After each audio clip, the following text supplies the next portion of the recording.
Mic check 1 2 1 2. 1 2 1 2. We're good. Let's do this. Let's do the deal. All right.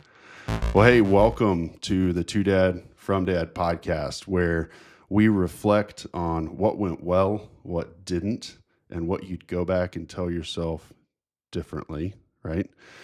But today's episode is a little different because rather than reflecting backwards, we're going to do a little reflecting forwards. With that, I want to welcome today's podcast guest, which is Ty. Ty, welcome to the podcast. Happy to be here. So glad you're here, man. Yeah, absolutely. I'm very stoked that you got this launched. Yeah. Very stoked. So I've said this a couple times, but there were a handful of folks who were really pushing me to do this. Mm-hmm. And I'm going to be honest, I think you were probably the first one that I started talking to about this probably 18 months ago. Mm-hmm. And you've always just a great friend in general, but just an advocate to, hey, don't talk about it, be about it. Mm-hmm. And I appreciate that, man. Yeah, it's funny because I was reflecting on that on the way here, and I hope I can share this, but we had a conversation about the podcast, and you were like, I want to do it, but then it's going to be out there forever, and I don't know how to do any audio, like anything to be able to edit. And I just sat there because I was in my truck, and I was like, hey, man, if you're prepared to tell your daughters that's the reason you didn't chase your dreams, then that's cool. And as soon as we had that conversation, I was like, I know this is coming. Yeah. Like this thing's going to happen. Yeah. You have a way with words, sir. Yeah, sometimes. Yeah. Well, cool. Let's jump into it, man. So let's just give a little context. So we've known each other for like 3 years now? 3.5 years. 3.5 years now. But in the course of that 3.5 years, we have spent an insane amount of time together. That's right. An insane amount of time talking about things. And heck, we knew each other for 2 years, and you invited me to your wedding. That's right. Which I think is probably an important place to start. Some say the best wedding of all time. The best wedding of all time. Some say. Right? So, Ty, you just got married about a year ago? That's right. Okay. Yeah, well, a year and a few months, but we're getting there. Year and a few months, got married to your wife, Bailey, right? And I want to tell just the most epic story. Actually, I want you to tell the story. You planned probably one of the coolest things I've ever seen in a wedding. Yeah. Which was, you tell it. I would love to. And for when my wife Bailey watches this, I want her to just replay this over and over because anytime it gets brought up with friends, I'm like, oh, that's crazy that they're talking about this. Do you remember that time that I did this thing for you? Yeah. Yeah. I'm using it as a cop-out for the next 20 years, 30 years. Absolutely. So a little backstory here. When Bailey and I first started dating, we took a spontaneous trip to New Orleans. And I would argue that New Orleans is where we fell in love, right? Spent a lot of time together. I was like, man, she's pretty cool, because we didn't really know, neither of us knew what we were going to be getting ourselves into. And we ended up going to this bar called Fritzl's, which is the same place that I proposed at intentionally in the Hawaiian shirt that I bought on the trip when we first went there, right? So a lot of people see the engagement photos and they're like, why did you do that? And I'm like, there's history here, you know? But at Fritzl's, we ran into a piano player and I asked him if he knew the song La Vie en Rose because it's one of her favorite songs. And he's like, I do. And so I was like, I'll pay you to play it, right? And so he played it just fantastic, right? It was a great job. And so after that, I saw how much joy it brought her. So I was like, I'm going to get this guy to play this song as much times as I can. And so as a musician, I was like, well, man, do you know how to play it in any different keys? Like when you get to this part, how do you do that? Like, what's your favorite part of the song to play? And so I saw the joy that it brought her. And so La Vie en Rose became very special for us, you know? And so as the wedding was coming up about a year out, I was like, man, I really want to do something special for her, but I don't know what I'm going to do. And I thought, I could play La Vie en Rose with the band on guitar, but that would be kind of expected because I played guitar since I was 13. And so I was like, what if I learned piano without her knowing? Yeah. And then learn the song. And she has no idea that I even know how to play piano. Right. But at our wedding reception, I play La Vie en Rose as a surprise. Right. And so I was like, I don't have a piano. I don't know how to play the piano. I've never done this. Yeah. But that seems cool, And so I was like, that seems fantastic. And so I bought a piano, a little keyboard, and kept it down at my neighbor Ryan's house. And so I would be going down to hang out with Ryan, and I'm sure Bailey had speculation at some point of like, what are these guys doing? Because I was down there 4 nights a week, Right. especially coming up to the wedding. But I learned that song, and then I played it for her. And so when we got to the wedding, we said a couple things, and I said, hey, I gave kind of the backstory, and then said, this is kind of what I came up with. I'm going to play this song. And she was like, oh my God, Yeah. But what's hilarious about it is the crowd, basically all the guests, they thought it was fantastic, But when I was up there, I'd never played on that keyboard before. Yeah. And so I was like, I don't know how this is going to go. I'm not a pianist. Yeah. I know how to play one song Right. from memory. I have no idea what each one of these keys are. Yeah. I don't know if it's a C or a D or what. Yeah. And so I went up there and I was like, man, I need a backup in case this goes sideways. Because it's either going to be really cool or it's going to be like, why did you think that was a good idea to do that? You Right. know? And so I messed up several times while I was doing that. But thankfully, she was crying. So it gave me an out to stop when I messed up and be like, hey, are you doing all right? Yeah. Is everything okay? Yeah. And I'd start again. And I did that about twice. And then I didn't know what to do. And so I was like, for the third time when I messed up in front of 200 of our best friends, I just leaned into the microphone and said, hey, I'm not really used to playing without a crowd if you guys can help me out. Yeah. And as soon as I did that, I was like, I have to do this right now. Yeah. And so I fumbled through it, but it worked. It did. It did. It was amazing. Yeah. And afterwards, we started walking around and, seeing all the guests that took their time to come to our wedding. And the husbands were like, hey, that was really cool, dude. But I was kind of expecting to have a great weekend with my wife here. And now she's upset that I didn't learn how to play the piano for her at our wedding. Right. And so at first I was like, hey, man, sorry, And then eventually I was like, sounds like you should be better. Right. It sounds like you need to try harder. Yeah. Yeah. Oh, man, I love that. I'm so glad that we were there and got to see that, man. That was a special moment. Definitely one of those, we talked about this a little bit before, but like this concept of surrounding yourself with guys that are like better than you, push you to be better. And that was one of those moments where, those other husbands were like, hey, come on, man, like you're making me look bad here. But the reality is that's a space that you want to be in. Absolutely. Right? Yeah. Because at that day, she felt like the most important woman in the world. Right. That was the goal. Yeah. That's how you do it. That's right. And so another piece of this, though, when we went to go get married outside there, because at the venue we got married outside, then moved inside for the reception, I wasn't even thinking about the whole getting married part. I was like, yeah, got it. Next 60 years, got it. Already looking forward to it. It's going to be great. I was just thinking about as soon as we get married, I have to beeline in to try and practice on that piano at least once without her seeing me. Yeah. And so as soon as we got married, I was like, got it. Amazing. We're married for forever. It's fantastic. Yeah. Beelined in. My neighbor who had the piano the entire time saw me, followed me, kept watch to make sure she wasn't coming in because he knew what I was doing. Yeah. But it worked out. I love it. Well, cool. Well, hey, let's dive into marriage a little bit. So, this is a kind of a generic question, but I'm just curious. What? So a year and a few months. What's been the most surprising thing about marriage, Newlywed? I know that you and Bailey were really close before, but what's something that's surprised you? Yeah, for sure. So I think I've learned that it's important where you get your advice from, right? And there's a lot of times there's unsolicited advice that people give you. Yeah. They should read Dale Carnegie's book. But I mean, with that, there's a lot of guys, especially older guys, that are like, hey, things are about to change once you get married. Yeah. And really nothing has changed except combining bank accounts. And you know what I mean? It's been, prior to children, it's been pretty much the exact same, if not better. Right. Because like now it's fully set in stone. We got the plan. This is what we're doing, until for forever, And so I think that's been one of the things of like, most of it is just noise. Yeah. And so find something that works for you and your partner, figure out how to communicate, figure out how to deal with conflict and resolve conflict. Yeah. And if you can do some of those buckets, it's pretty awesome. Yeah. It's like you get to be with your best friend all the time. That's right. Which is great. Yeah, for sure.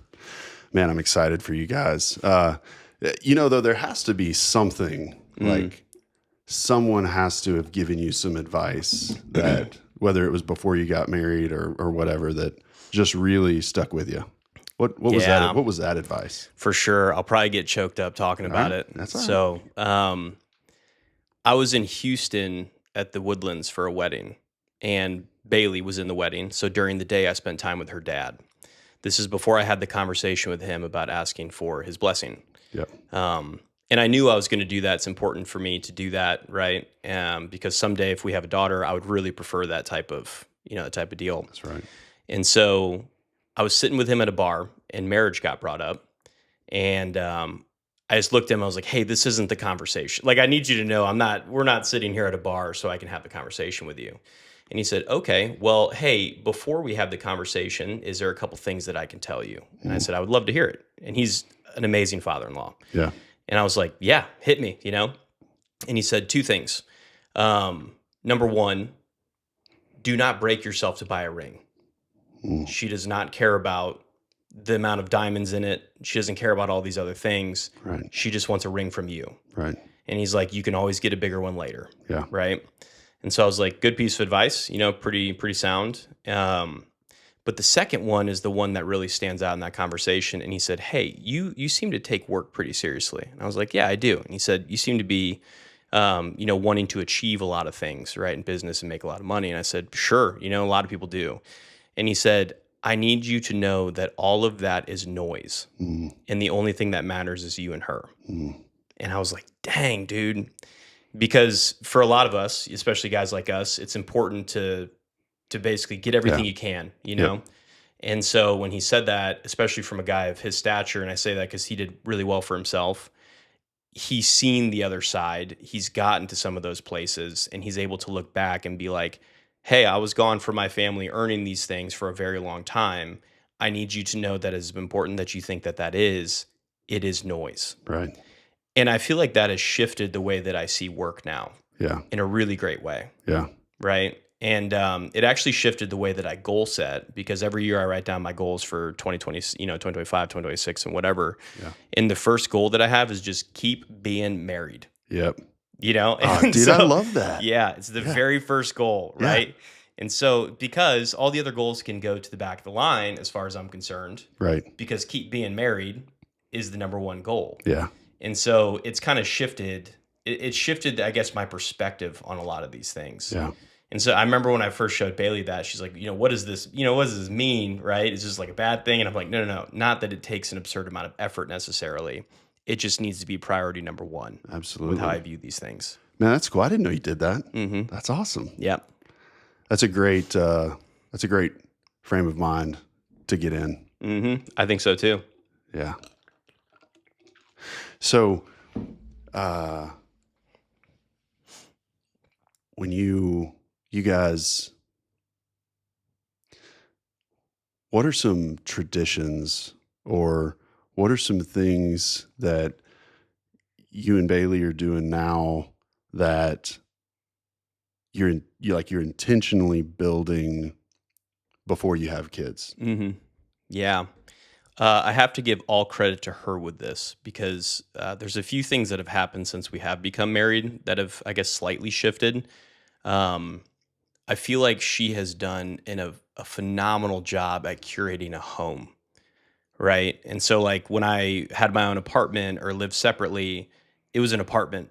It was just a place to be at. It never felt like home, Yeah. like no matter where I lived. Yeah. And so now when I walk in, it feels like home. And Right. so whether it's doing cooking or making sure there's certain decorations set up and whatever. But one of the things that we do, we started this year, is we're basically trying to, before we have kids, make sure Christmas is special for us. Oh yeah. Because we have to see both families, we have all the travel and all of that. And it was important to her that, hey, we do presents together and we spend time together and we do a special dinner together. Yeah. And at that special dinner, we actually have this mug, right, which is like an anniversary mug, and we make sure to get a drink in it, and we'll share that drink. It's something that her parents did, but she's also big on traditions, and so she's building some of those things in for us. Yeah. Which is fantastic, because by myself, I wouldn't think to do that stuff. Right. Be like, it's just Tuesday. Yeah. Yeah. Yeah. I feel like I'm wired differently that way. Yeah. But I think it's amazing that she's spending all the time and effort to put that stuff together. Yeah. Because I like it. I enjoy it. Absolutely. I'm kind of reflecting on Whitney and I's Christmases before we had kids. I got to be honest with you, I don't really remember a lot of those. Yeah. We were both going to college and working, and um, I think that's a good word, Ty, is before you have kids, and it's probably birthdays, it's probably Christmas, but Hmm. make those special for the two of you before you bring in kids. I love that, dude. Absolutely. That's awesome. Yeah, and it's there was some really sound advice for some of our close friends that have been married for a long time, people we look up to. And it was, hey, after you get married, before you have kids, take a year and do all of the things that you want to do. Yeah. And so, like in 2025, we did Portland, Maine. We went to Europe. We did all of these things, Yeah. got all the travel out of the way because basically the feedback was, don't worry about money. Yeah. Do it nice. You can make money later, Right. but the time you will never have again, Yeah. right? Or at least for 18 to 20 years. Things will just change, Yeah, right? And for that's the right. better, but Yeah. things will change. Yeah. And so take advantage of that time. And Yeah. so 2025, we did it. Yeah. Like we did all of the things. Yeah. And it was probably the best year of my life, frankly. Yeah. I got some sweet pictures of you from Switzerland. Yeah. That was amazing. The Matterhorn. The Matterhorn, yeah. Bailey says the Matterhorn is like my the Roman Empire, because a lot of guys get fixated on Stoicism and the Roman Empire and all of that. Yeah. And she's like, the Matterhorn was your Roman Empire, and it was. She was not lying. I showed up and I just couldn't stop staring at it. I was like, this thing is fantastic. Yeah. Oh, you said Stoicism. We got to go there, man. Happy to. Yeah. So early on, after you and I met, we had a connection. I at least I feel like we connected really early. And yeah, for sure. I remember one day we were driving somewhere in your truck, and I don't know why I felt compelled to, but I just started bearing my soul to you. And I was like, man, I've just been really wrestling with this like overwhelming sense of fear of death lately. Mm. And, at the time, I think probably had like a 4-year-old and a 7-year-old, and just the weight of fatherhood and, career and everything, and all of these people just depending on me. And I just had this overwhelming fear of death. And you kind of pointed me towards some Stoic principles. Mm-hmm. And since then, we actually had Ryan Holiday as a guest speaker at the company that I work at a few years ago, and he came and talked about some principles from the book Courage is Calling. But since then, we've read Meditations by Marcus Aurelius, and we've looked into some Seneca stuff and some Epictetus stuff, and I don't know, man. Just I want to. I'd love to hear your perspective on Stoicism, and specifically when you think about, since we had that conversation to now, you've been married. Mm-hmm. And I remember then I was like, hey, I've got this overwhelming fear of death. And you're like, hey, not to be rude, but you're dumb. Like, have you heard of this probably thing? ruder words. Yeah, right. You're like, hey, you should check out this thing called Stoicism, right? Yeah. And all of that. And, but I'd love to hear your perspective on, has that changed at all? And then I want to dive into a little bit of like kind of how I've balanced Stoicism with like my faith, because I know that to the outside world, those things can be a little conflicting. And so tell us about Stoicism for you. Yeah, for sure. So in Stoicism, one of the things that I liked was memento mori, essentially remember that you will die. And when I was younger, I still do this about every couple years, but I have a journal entry, and it's SIDE. So should I die early? Yeah. And it's the things that I would want the people that I'm interacting with the most now and care about the most to know, should I pass away? Yeah. Right. And I found a lot of comfort when I was younger, being able to write those and be fulfilled to the aspect of, there's a lot of things I'd still like to do in life, but if I died today, not a lot's in the gas tank. Yeah. Right. I did it right. And so I never felt this fear of death when I was younger. And perhaps that's perspective, just because I hadn't lived enough. But I think a lot of it was I thought a lot about death and became okay with it. Yeah. Because, I figured, well, if I'm dead, I really wouldn't care. Right. It impacts others more than it would impact me. That's right. But I'll tell you this, things have changed because I never feared death until I fell in love with my wife. Yep. Yeah. And so it shifted from, I used to have this view of, well, if I were to pass away, there's a lot of things I'd like to do, but I've done really great now. But the weight of the things I'm going to do in the future now with her involved, Yeah. way heavier. Yeah. Have a family, be able to do that, still see the world together. Like there's a boatload of things that I look forward to doing that I'm like, I really don't want to miss that. Yeah, you man. know? Yep. And so it shifted some priorities like pretty greatly for me. For sure. And so it's still something I think about regularly and try and maintain, not dying, I guess would be the easiest way to put it. Right. But there's more weight behind it now. Yeah, for me, that's the fear of death. It's not death itself, because like you said, I mean, I'm dead. I'm not going to care, right? Yeah. And my faith, I'll be in a better place. We haven't gotten into much of my background, but my mom passed away back in 2013, and look, when I've got a lot to look forward to in death, from my perspective, because I'll be able to meet some grandparents that I never met and see my mom again, but. Man, the reason I do still fear death is because I look at my girls and I look at my wife and I want to be there. Mm-hmm. It's fear. Selfishly. It's FOMO. Yeah. Fear of missing out. 100%. I want to be there. Yep. And I've become okay acknowledging that. Yeah. Because at first I struggle with it coming from the more stoic mindset of it.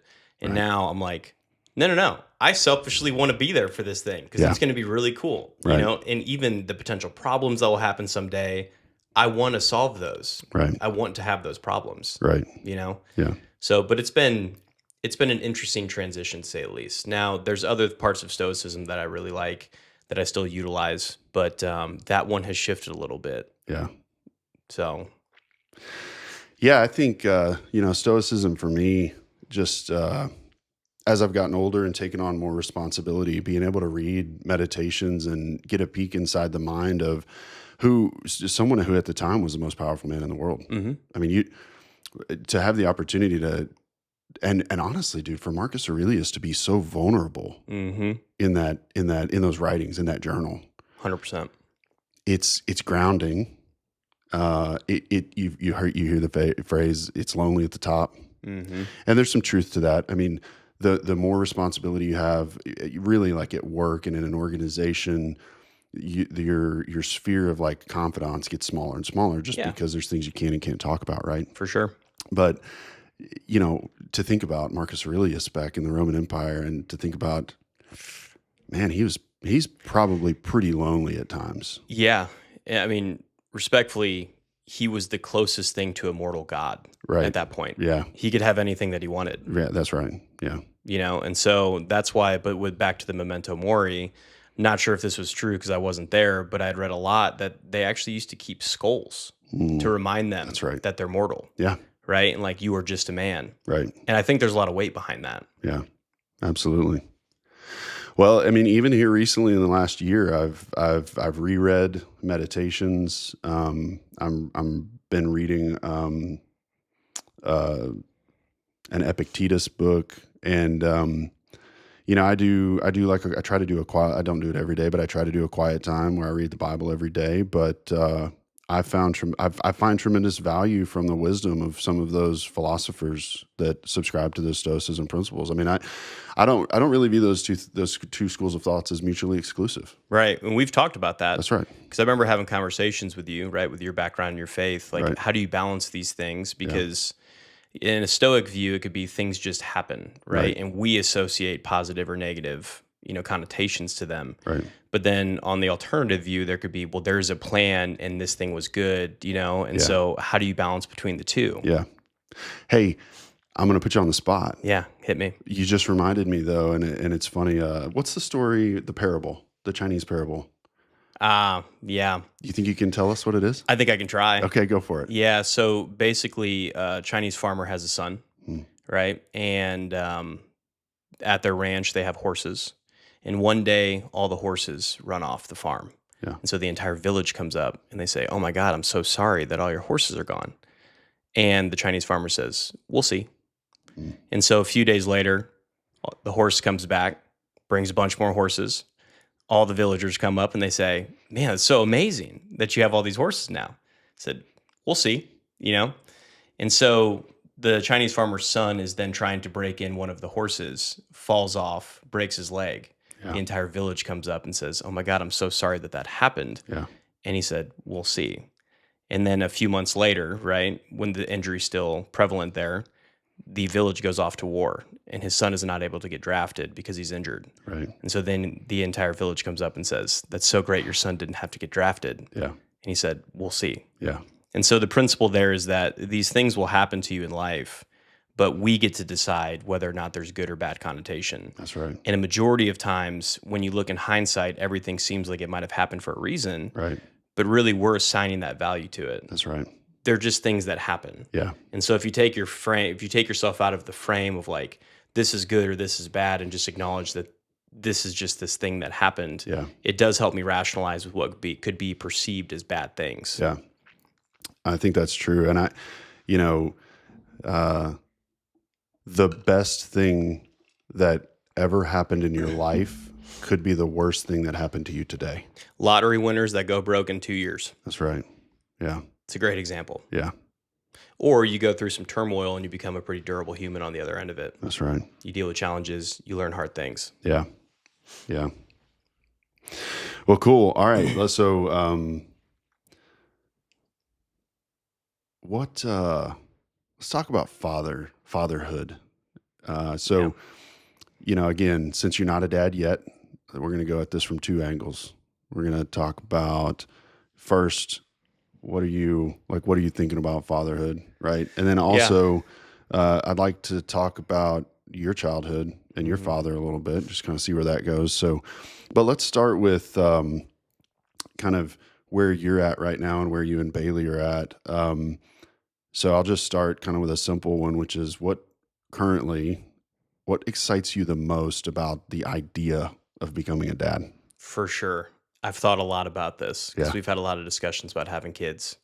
I don't know if I can narrow it down to just one thing, right? But I love the idea of being able to take lessons learned the hard way and basically use those to be able to look out for your kids when they have to deal with some of those same things in the future.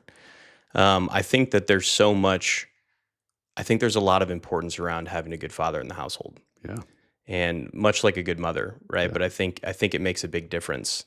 And so the idea of being able to look out for them, right? Have kids, raise them, watch them make mistakes, be there with them throughout those times, and then be able to pass down some of that stuff and grow them better than I could be. Yeah. I really look forward to that. Yeah. I think it'll be great. Yeah. As I've been recruiting folks to come on this podcast, I got to catch up with a good friend of mine just yesterday on the drive home from work. And I was talking to him about coming on the show, and he said, well, he started the conversation. He said, well, I don't know what we're going to talk about. And I said, oh, don't worry. You don't worry about that. Yeah, we'll take care of that. Yeah. And then one of the last things he said to me when we got off the phone was, he said, son, I guarantee you, he's a grandfather now, right? Mm-hmm. Older kids. And he said, son, I guarantee you there is not a mistake on this planet Earth that you could make that I haven't already made.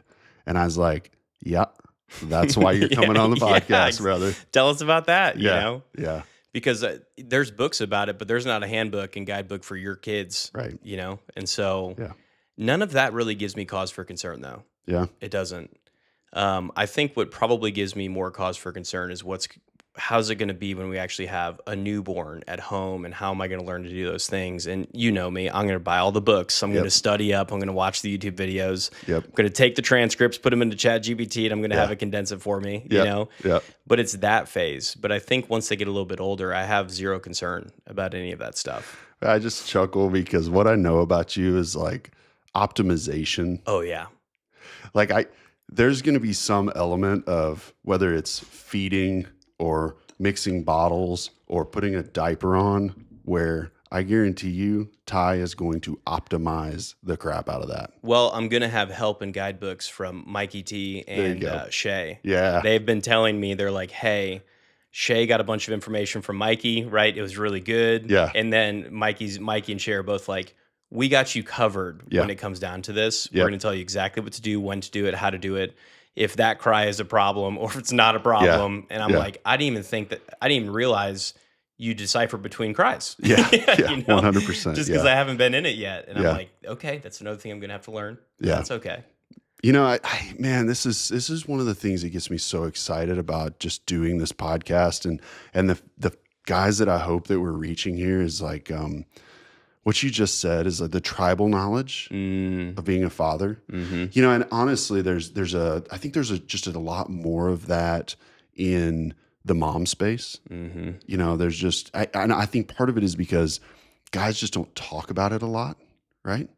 But man, when I think about you, or when I think about Shay, because I remember talking to Shay right after they had the baby, and it's just kind of like, oh boy, brother, I remember. I hear it in your voice. I hear it, yeah, right. And I'm just encouraged because I'm really looking forward to having a lot more conversations about that, just making it more comfortable to talk about. So another thing about me is I will never hesitate to phone a friend. That's right. If I think I can find something faster with phoning the expert, I will be on the phone with them all day long. That's right. Does not bother me one bit. Yeah. Yeah.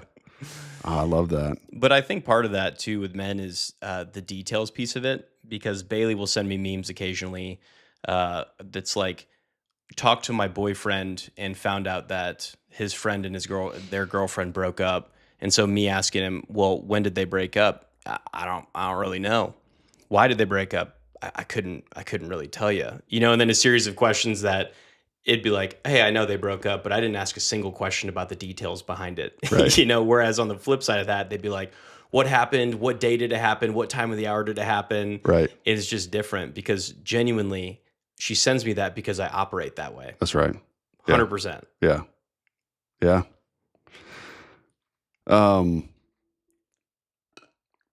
So this might be a good segue question. So, what kind of father do you not want to be? Overbearing. Yeah. It's something Bailey and I talk about pretty often. Yeah. There's a couple things that I think are going to be important, but will be very hard. Knowing that there's going to be an error made in some way, right? Yeah. Get a little scraped up and not be a helicopter parent, right? Yeah. And so I think that that'll be hard, but I think it's really important to let them make mistakes. Spoken as someone without kids, But I think another piece of this is, my father-in-law does a really great job with this. Ever since their kids, so basically my wife was young, he spoke to them like they were adults to an extent. Yeah. And so I watch him interact with some of the cousins and some of the younger kids, and it could be a 6-year-old and he's speaking to him like an adult. Yeah. He's not baby talking him. Yeah. And that resonates with me, Yeah. right? And I think that matters because of my upbringing, like, my dad's a contractor, right? Yeah. I was working in shops when I was 14, right? And so from 14 to 18 did that. Going on and off the job sites, picking stuff up, basically taking it back on a trailer. A lot of blue collar. Yeah, exactly. But then when I turned 18, I started doing some junior estimating, right? And started doing that, graduated college, estimated full time, right? Did takeoffs and all that. But I think what impacted this is I was having those adult conversations really young, right? I was having adult conversations when I was 14, 15 because I was always around adults. I was always working. I was always doing those things. Yeah. And I feel like that really shaped my ability to basically have conversations even as a 25-year-old or 27-year-old in a leadership position with someone that's 40 that's been doing it 20 years. That's right. Right? Because I've been having those conversations at that point by 10 years. Yeah. And I think there's a lot of weight behind that. Yeah. Yeah. My parents, I think my dad was 40 or 41. My mom was 40 when I was born. And, honestly, I think they were tired.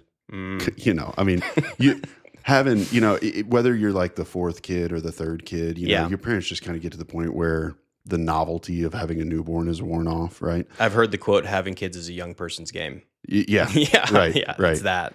But my dad, probably my dad specifically, but my mom too, like they always used a full adult vocabulary with me. Mm-hmm. Yeah. I don't mean that in like an explicit way, but like they were using big complex words, and I've had a great vocabulary my entire life because of that. And I also genuinely love public speaking. Mm-hmm. Feel like I can clearly articulate thought very well and all of those things. And I think that that is absolutely a derivative of getting into the adult mindset of conversation earlier. Absolutely. So I think that's fantastic. I do want to go back to something you said, which is helicopter parent, and they're going to get scraped up and stuff. And I just have an observation there, which is I go through waves. Number one, our girls are incredibly resilient. Like if they are on the soccer field or if they're playing and they fall down, they don't look to the sideline and decide whether or not they're going to cry. Like Right. we have raised tough, resilient children. Brush it off. If you're really hurt, come talk to us about it. That's fine. But man, there's times where I genuinely have feared for like debilitating injury. You know, I walked out in the backyard the other day and my 8-year-old is like 40 feet up an oak tree. And on one hand, I'm like, oh, this is prime childhood. Yeah. But on the other hand, I'm thinking, hey, it's Sunday afternoon. That means we're either going to have to go to the ER or we're going to have to go to an urgent care. Hospital bills are expensive. I really don't want you to fall out of that tree and break your neck, break your arm, I just don't want to have to deal with that. This could have lifelong consequence. Yeah. So I'm wrestling internally with like, you know, I just open the door, stick my head out. I'm like, hey, bud, let's keep the tree climbing to like 20 feet and below. You know, right? Even though, will it really make that big of a difference? I don't know. It makes you feel better. It makes me feel better. That's right. Yeah. And, you know, and then, oh gosh, I could tell you, man, as a dad, like, and I must have been like this as a kid, but they do everything so fast, like running, which sounds so stupid to say, but if you're a guy in like your 30s or 40s and you have kids and you watch them run across concrete, it's just like you're on pins and needles all the time because they're one croc strap breaking away from a croc coming off and eating a face full of concrete. Yep. But somehow they survive. You know? I mean, the Crocs are pretty durable. Crocs. Yeah, as long as they're in four-wheel drive. Brought to you by Crocs. Brought to you, yeah, right. But that and like, dude, riding their bikes. Yeah. They ride their bikes so fast. We make them wear helmets, but you know, the scooters. I mean, do you have any idea what an acorn will do to a scooter at 20 miles an hour? Demolish it. Oh, yeah, dude, demolished. Right? Yeah. I have no idea how I made it this far. Yeah, yeah. So I don't know. It's just funny because you go through these moments where it's like, yeah, that's right. They're doing their thing. They're playing in the dirt. Their fingernails are dirty and all of that. But then there's moments where you're like, okay, like we made it through. Yeah, I'm glad that worked out. Yeah, you know. So I feel like that'll be hard to balance, but it's important. It is, right? Yeah. Because growing up, didn't wear a helmet, and there's some survivor's fallacy in there too, right? Right. And so that's a very real thing. But didn't wear helmets, you know, was taking electric scooters off of the edge of curbs to be able to jump them. Yeah. And finding the best curb in the neighborhood so that way I could get the biggest jump. Yep. And then throwing dirt clods at my friends afterwards. Right. You know, and so like Yep. It's a byproduct, but I feel like it's important to do that stuff, but I know that it'll be hard to manage. Yeah. I know that it will. Because I mean, as a parent, you have to see the potential coming. Yeah. Like you see the setup and you're like, this could option A, it's great. Yeah. Option B, it's a problem. Yeah. You know? Hey, so I wasn't expecting to talk, but I really would love your perspective on this. So what do you think, where do you guys think you're going to land on technology? Because you're 7 or 8 years younger than me. So I was, I don't know, 17, 18 years old, 19 years old, 20 years old when the iPhone came out. I can't remember. But you pretty much, your first phone was an iPhone. Was it an iPhone? No. No? No, it was a Razor. Oh, it was okay. Yeah, all right. yeah. Okay. I'm one of the OGs, dude. Okay. Yeah. All right. But like, I'm just curious. You don't have kids yet, so this is a safe question to ask. I'm sure we're going to talk about this with some dads that have differing opinions, but where do you think you're going to land on like the whole iPad tablet thing? I know where it's going. I knew we were going to land here. Yeah. I think that, I think this is a way easier said than done thing. Okay. right? Because you have a kid losing it at a restaurant, Yeah. and all you have to do is put an iPad in front of him, and then you can enjoy your dinner, and everybody else can enjoy their dinner, right? But then I feel like on the flip side of that, the kid doesn't learn how to be around adults Yeah. if you go into that place. I hope that we minimize screens, Yeah. because and I don't judge anybody for using them, right? Like each parent can do whatever they want to do. For sure.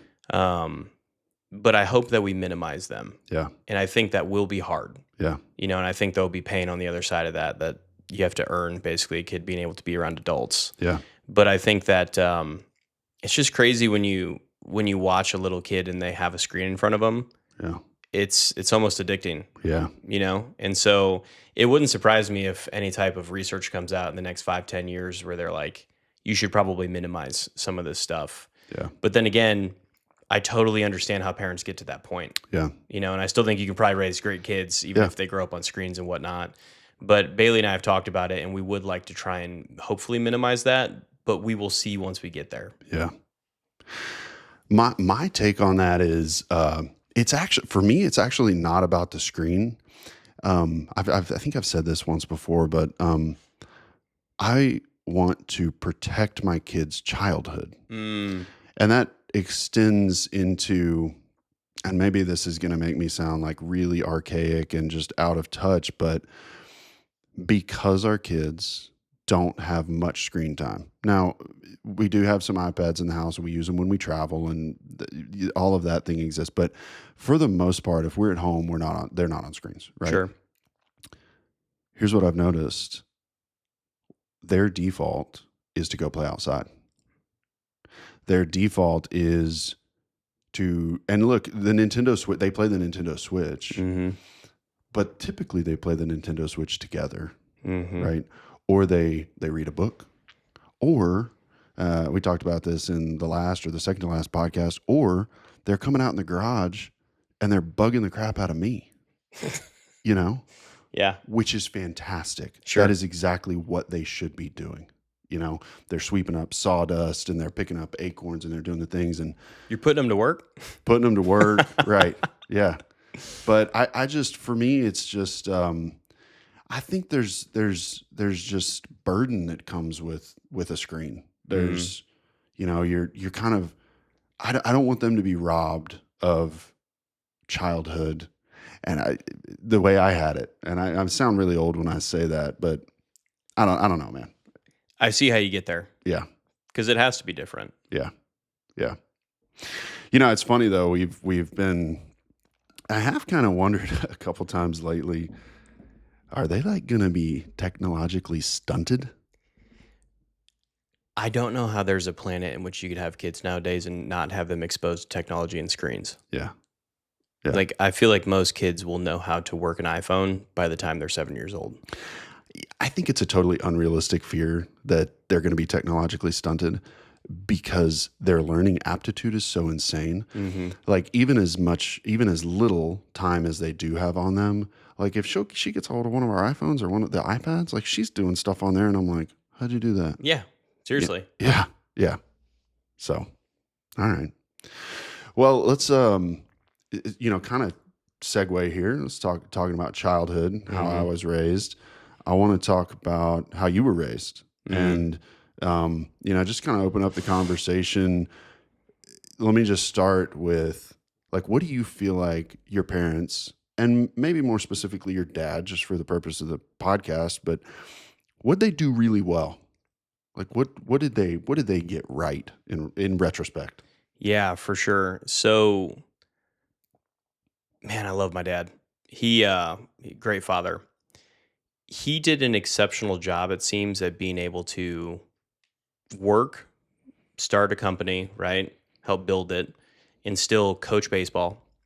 Still coach football. It's probably the only reason that I played any time in those sports is because he coached. And so I mean, genuinely, it just occurred to me what you said, but yeah, that's funny. Yeah, not a good athlete, Right. Yeah. Yeah. And so, I think there was actually an argument one time with my grandma and my dad that my grandma was like, "You need to give him more playing time," and my dad was like, "He's not good," you know. Yeah. She's like, "I can't do that to the other kids." Right. Meanwhile, I was just happy to be there, Right. and so, but no, he did a great job. I would say, from what I remember, at least, at being able to balance both of those things. And I'm sure there were times that he was gone because on the flip side of that, we have my mom, and my mom was always there. Yeah. Always stay at home mom, cooked all the meals, did all the things. Yeah. And so honestly, I had really great parents, Yeah. you know. But I think my dad did a good job at being able to balance those things, still make the games, still coach the team, and not just make the games, be at the practices, do all of that. Yeah. If they wanted to sign me up for hitting lessons because I wasn't a good athlete, dad would take me to them, you know. Yeah. And so I look back and I'm like, how on earth did he do that? Yep. You know? Yep. And so my mom will probably hear this and be like, you don't realize I was there all the time too, you know? And I was Yeah. like, yeah, they both were there, and they Yeah. both did a great job balancing that thing. Yeah. But it was cool because from a sports front, my dad was always there, always coached. And then from a home front, like my mom ran the home, Yep. you know? And so I'd say that's probably the thing that, looking back, he did a great job at. Yeah.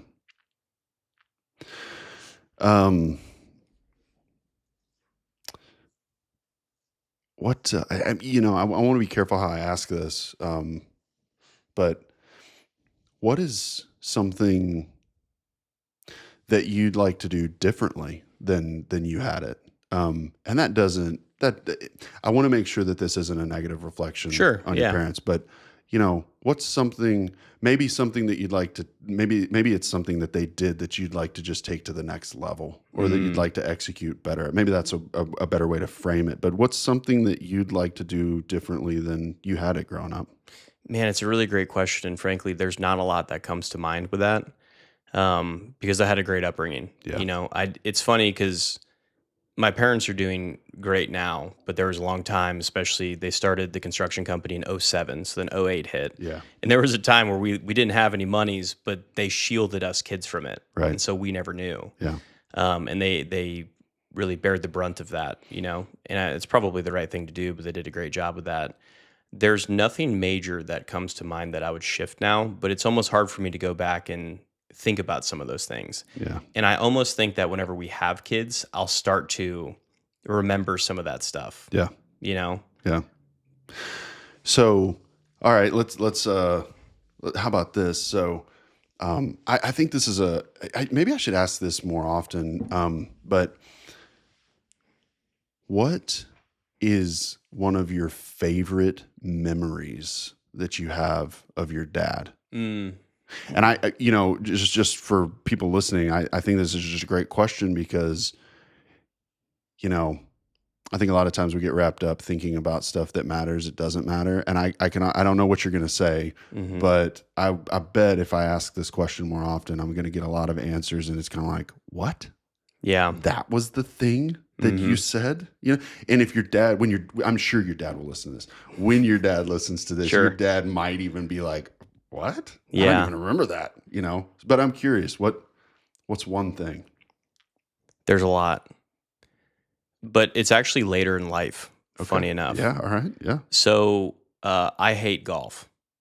Pretty apparent, right? Everybody that knows me, I golf frequently through work and stuff. I hate the sport. Yeah. I see it as a waste of time. Yeah. I like being outside, but I don't like the aspect of golf.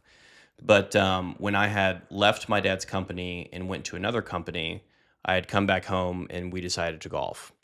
And he was like, hey, you're probably going to need to get pretty good at this sport, if you're going to be doing this for business and all that other stuff. And there was a chip shot that I went to hit, completely just did a terrible job. And then he adjusted my technique and he was like, you should try this thing. And for some reason that stood out as a bonding moment. I even remember the Champagne Supernova Oasis song in the background. Yeah. Because as soon as I hit it the right way, I hit it in the hole. Yeah. And so it was a cool experience. We high-fived afterwards and I was like, I don't know if he knows this or even remembers it, but that was really special to me when that happened. Yeah. It was a cool bonding moment with my dad. Yeah. Yeah. I really love that. Because that's just your dad just putting in the work and being a dad, Yep. just being there. And the crazy part is, just due to the generational gap, he probably didn't even think anything of it. Exactly. You know, Exactly. it was just like, hey, my son made a great shot. This is fantastic with my coaching. You know, it's awesome. Yeah. But for me, that really stood out. Yeah. It was a cool bonding moment. That's cool, man. Okay, how about this one? I'm kind of going to jump back and maybe ask the other question a little differently. The perspective that you have now, what is something that you, looking back, knowing what you know now, you wish that you had given your parents a little more grace Mm. in the moment? Yeah, for sure. A couple things. I didn't get this until I was a little bit older, but my mom was pretty stern growing up. She ran the house. Yeah. She was not to be messed with, you know? Yeah. And she's kind of a bulldog, but she's the best, you know? Yeah. And as I got older, I remember she told me essentially a quote, or she has told me this thing. It says, hey, two things. You don't have to always like me, but you always respect me, right? And so that stood out. But then the bigger one was, you can either be friends with your kids when they're young or when they're old. And so what that meant, I think, is I'm going to do the hard things and have the hard conversations to build good kids.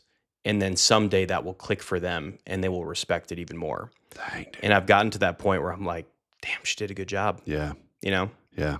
Man, that's powerful, dude. Hey, if you're listening, you know, I'm just thinking that's some really good advice. You can either be friends with your kids now or when they're adults.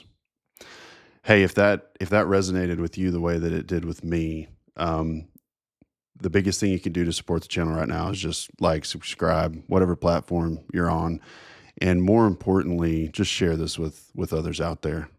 So just had to throw that in. All right, so I do want to tell a funny story with my mom, though. Please, You'd love this. Yeah, I don't know if I've ever told you this. All right. So when I was running track, I ran the 800 meter. Have I told you this story? No. Okay. No.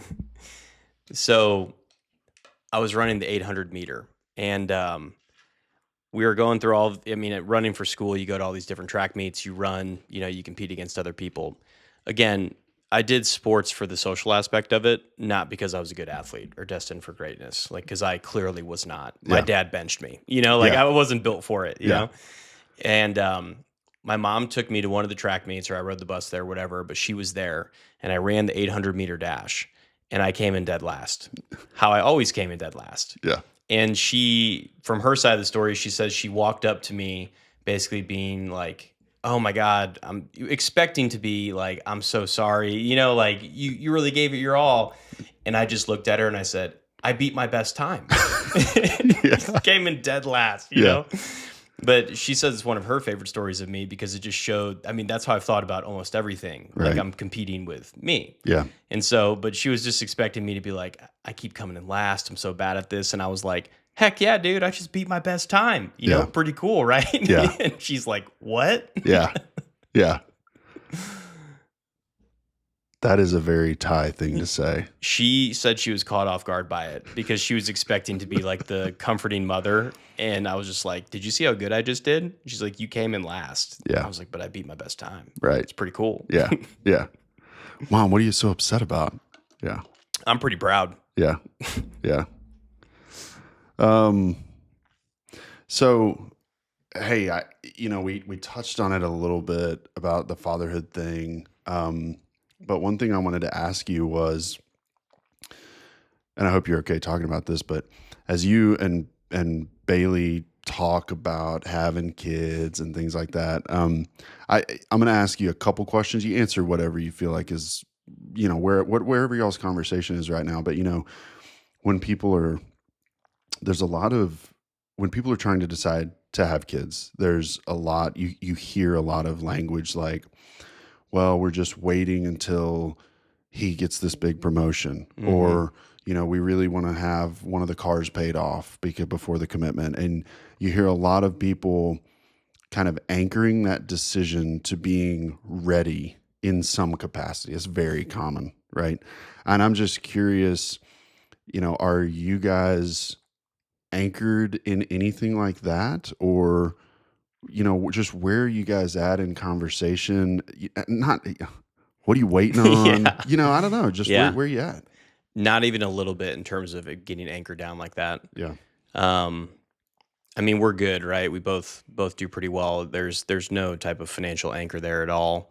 The only anchor that we had at one point was wait a year, travel, do all of the things, see all the things you'd like to do together. But we've done that, right? And so we're ready. And so there's nothing we don't have any of those anchors. And Yeah.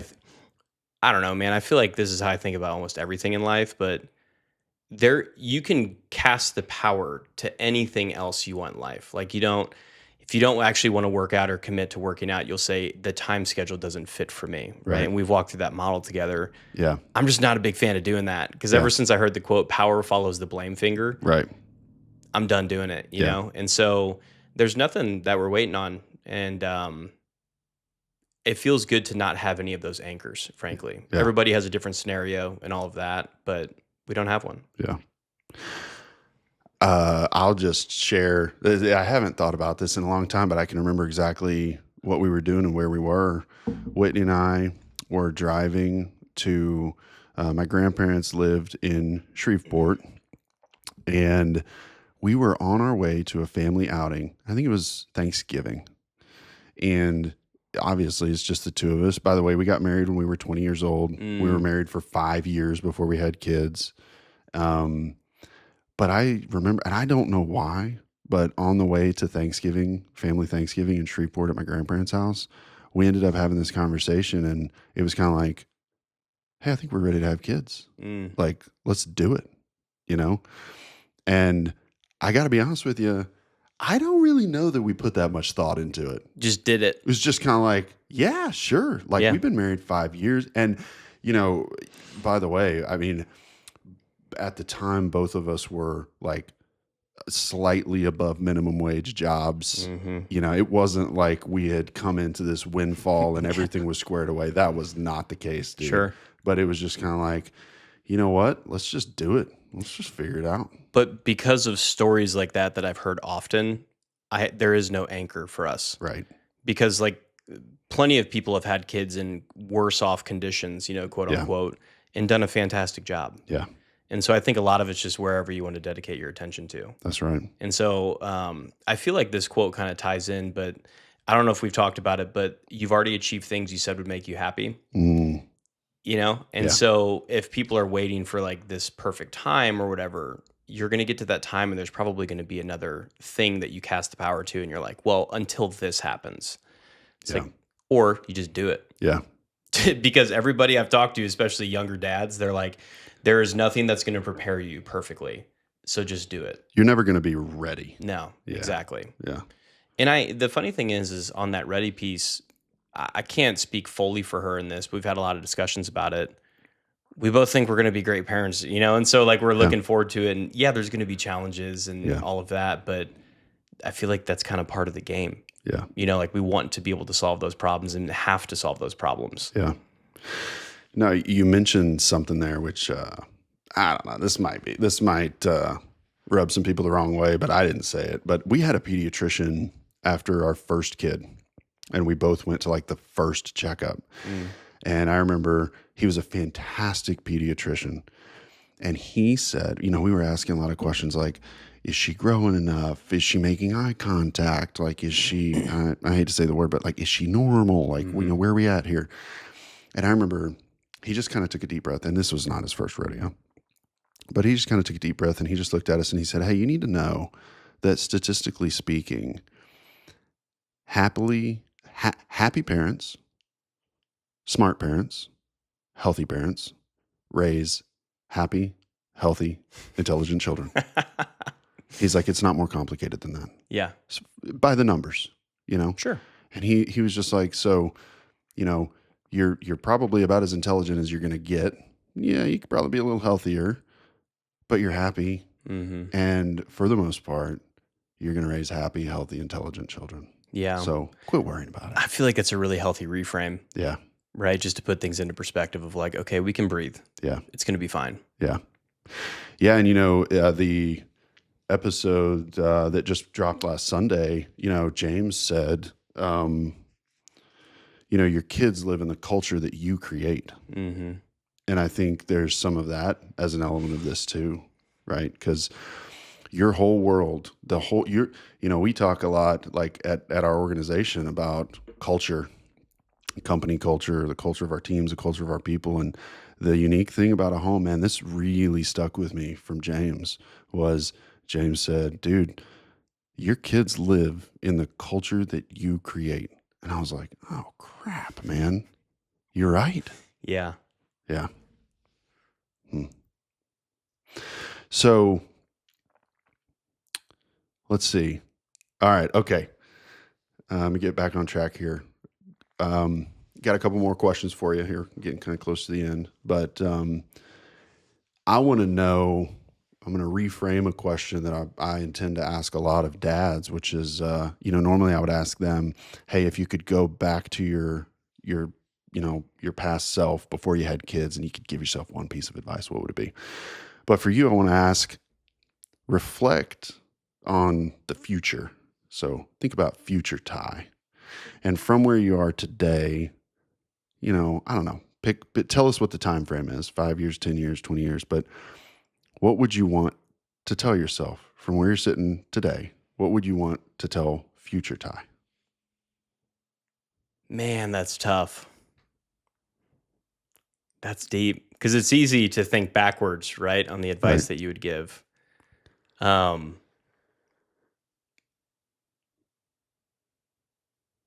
really hard. Give me a second to think about it, Go for it. Yeah. because I feel like I would rather make a statement. I hope you turned out to be who I hoped you were going to be. Something like that, right? Or I hope you became the person that you were meant to become. Huh. And so that means the father, that means all of the things that go into it, right? Yeah. And I feel like it's kind of a shoddy answer here, but it's hard for me to think about what I would want to tell a 60-year-old me, Yeah. because I can't I can't look backwards. Yeah. Like if you had to answer that, like what advice would you give your No, 60-year-old self? here's what I was expecting you to say. Yeah, This okay. is a very Ty answer. Dude, I was totally expecting you to say this. I was going to say, hey, Ty, what would you tell future yourself? Congratulations, sir. You're Ty. You've already won in life. Yeah, you've already done it. You're there. Yep. You've arrived. Yeah. Yeah. I think there's the reason why I said that about I hope you became who you were meant to become, because I think it's really easy to get off track and let things affect your circumstances, right? Or circumstances affect how you decide to behave. Yeah. And so I just hope that through whatever turmoil is going to exist over the next 30 years for me, right, when I'm 60, I hope I maintained the same expectations. Yeah. No, you asked me though, and I'll tell you, I hadn't actually considered this until you just said it, but here's something that really resonates with me, and I wouldn't probably be in this headspace if I haven't been talking to as many guys like this as I have. If I could go 20 years and tell myself something, it would be, remember that in the moment, you did the best you had with what you knew at the time. Mm. And as you reflect back on your life, give yourself some grace. Mm-hmm. Right. And it's really even hard to say that out loud. In fact, I think this is a really good, if you're listening to this, you should think about this question, because I'll tell you what that just did for me right now. Because you know what I almost said? What I almost said was, hey, you tried, you did the best you could. And I didn't say that. Mm-hmm. Because am I doing the best I can? Mm-hmm. Right. And so I think that's something that maybe we should reflect on more. Mm-hmm. Is if you could go into the future 20 years and tell yourself something, what would it be? Right. And if you couldn't tell yourself 20 years from now, like, hey man, you're giving it hell. you're doing the best you can with what you got right now. And I think that's true. That's an okay place to be, but you should also reflect on where you are right now Yeah. and say, am I though? What am I working on? And how do you know? And how do you know? Mm-hmm. Yeah. Yeah. The tools piece of that is important because one of the best pieces of advice I ever got was after talking to our friend Shay, Yeah. right? Yeah. And I was basically trying to help somebody work through a situation. And I was like, man, how do they not see this? And I'd almost forgotten all the time that I had spent to learn some of those things that I was trying to advise them on. And he just said, hey, buddy, he's doing the best with the tools that he has. Yeah. And I was like, dang, Yeah. because it's hard to put that into perspective until you get into a scenario like that. That's right. Yeah. Now, if I could look backwards 10 years and give myself some advice. Oh, let's hear it. Yep. I would say her name is Bailey. She goes to UT Austin. go, go down and find her now. Yeah. You're going to have a great time. Absolutely. Okay. So I was really trying to think, how could I close with a similar question? I've been asking all the guys, like, what's one thing that you want your kids to understand about you when you're gone? And that's a fair question for me to ask you. But I've got a different one for you here. You answer either one or both, but, you're in a season of life right now that a lot of dads probably don't spend a lot of time reflecting on. What's one thing that you want to continue to be intentional about until you have kids? Yeah. So go for it. It's a good question. So when I married into my wife's family, right, I basically had another set of a family down here because I'm initially from Illinois. And there's a big thing that I picked up there, and it's when they have family get-togethers, one of the things they'll do is they'll talk about money, right? And so Granddaddy did pretty well. And one of the things they'll do is they'll review how these things came about, the principles behind them. And so I've just been on this train for the past 5 or so years about, it's great to make money someday and pass that down to kids. But the other piece of this is what skill sets can you pass down throughout that, right? Yeah. Almost like cutting through the amount of time that it would take to get good at some of these things. Because I think when you pass down some of those skill sets, whether it's navigating people or selling or doing whatever, right? Yeah. Even stuff around the house, I think that tends to land harder than just passing money down. And so in terms of consistency, I've just been on this grind of like, how do I learn all of these skills of where I want to be someday with the intention of how do I document them and pass that down? Yeah. And so when I have a son or daughter that gets into a scenario, whether it's work-wise, I'm able to work with them and say, let's take the training wheels off here for a second and let's talk about some of these things to really help them. And then hopefully they'll become better at it than I am someday. Yeah.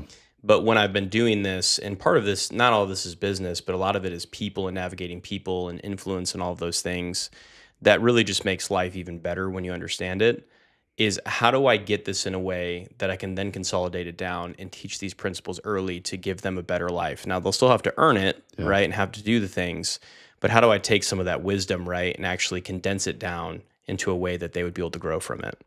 And that's kind of the journey I've been on prior to us having kids, because I know that my time will be separated from that once we have kids. Yeah. And so it's almost some of those like generational learnings. Yeah. Like, how do you set them up in the future? So where they'd have to do it on their own, but you give them the tools pending they put the work in. Can I restate that and you tell me if I'm pretty close? Yeah. So it's almost like, generational wealth is great. Passing down money is great. But you're taking the approach of what can I learn and what can I test from a standpoint of what works for me and what doesn't work for me? Mm-hmm. And how can I condense that down so that my children and hopefully my grandchildren can at least get to that point sooner than I did? That's right.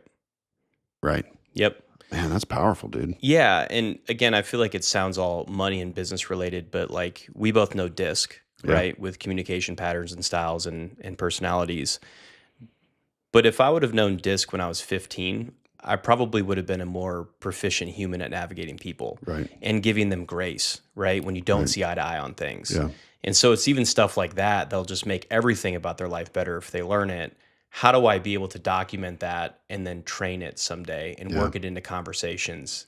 And that's part of that's really one of the things I look forward to with fatherhood. And I know it's going to be significantly more than that, but my dad did a lot of that for me, and I hope to do the same thing. Dude, I'm just sitting here feeling super convicted in this moment. This has happened a lot, but I spend a lot of time thinking about the financial reward that I'm working towards. Mm-hmm. You know, I would love to be able to generate generational wealth for my kids. And that's really all for them when I'm gone. And I think I'm probably missing the mark a little bit from the standpoint of a huge contribution that I will make to their life is exactly what you just described. Yep. What did I learn? What did I have to learn the hard way? Mm-hmm. And how can I help teach my kids those lessons so that they don't have to learn the hard way? Now, they may still choose to learn the hard way. Sure. Wow, dude. I'll give you a great example though, and Yeah. this might seem small, but it resonated with me when it happened. We were out at a ranch a few weeks ago. It was pretty late in the evening, and I ended up getting a side by side stuck. Mm. And so, I haven't been a shop hand. I haven't been on a forklift in a long time. You Yeah. know, haven't taken forks off. Haven't been around. I haven't been around equipment, but not in that capacity. Yeah. And so I got the side by side stuck. There was 4 of us in it. And we did everything we could to get it out. And by the time I looked down at the tires, we're about 14 inches into the mud. We Yeah. found the only dry spot in Central Texas. Yeah. And we're in it, you Yeah. know?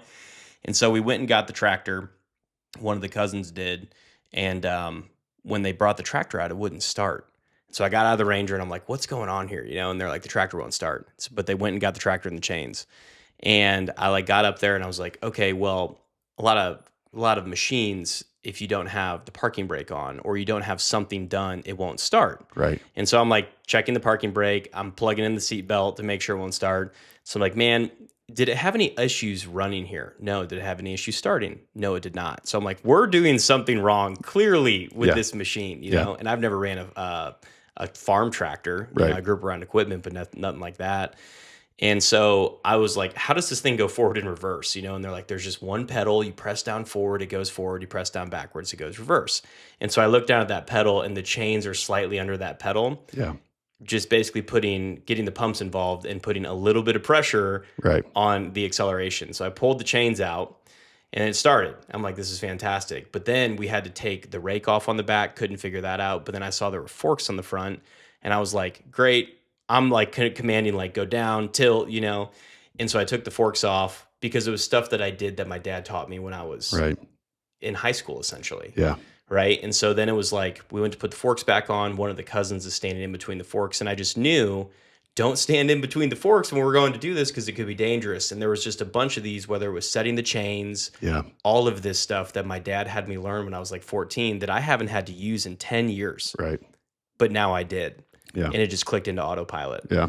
And so whether it's money or not, it's things like that I'm like, that's how you build a proficient human. Yeah. Is you teach them those things. Yeah. Cool.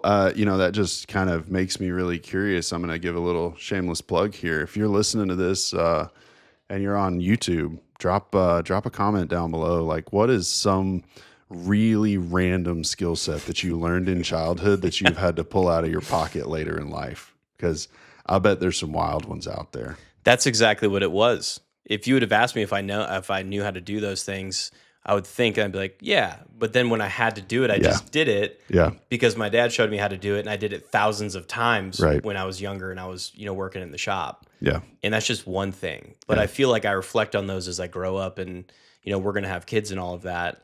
There's just a lot of things that I reflect on. I'm like, I learned this in childhood because my parents taught me how to do it. Yeah. And so that's probably why I've been so fascinated with like, well, what are the things that I'm going to prioritize to be able to teach my kids someday? Yeah. All right, man. So the cool part about you and your phase of life is we're going to be doing this for a while. And I think in a year or two, Mm-hmm. we're going to be sitting down having a conversation about, hey, buddy, how Yeah. you holding up? I'm gonna have no hair. No hair. Zero hair. Zero hair. So Ty, I'm sure we'll have you back, and you'll probably be in rough shape. Maybe. Who knows? Maybe you'll be optimized and killing I'll probably it. be in great shape because I'll be spending the night down here. There you go. And so I'll have a night away. Yeah. Well, I appreciate, number one, I appreciate your friendship so much. And I really appreciate that you took time to come. Ty lives 4 hours away. Ty made time in his schedule to stop and do this with me, and I really appreciate that. Look forward to having you back in the future. So just to sign off, this is Two Dad from Dad podcast where we reflect on what went well, what didn't, and what you would do different if you could go back or into the future and tell yourself. And we'll see you guys on the next episode. Thanks for being here, Ty. Happy to. Thanks for having me. See you, man.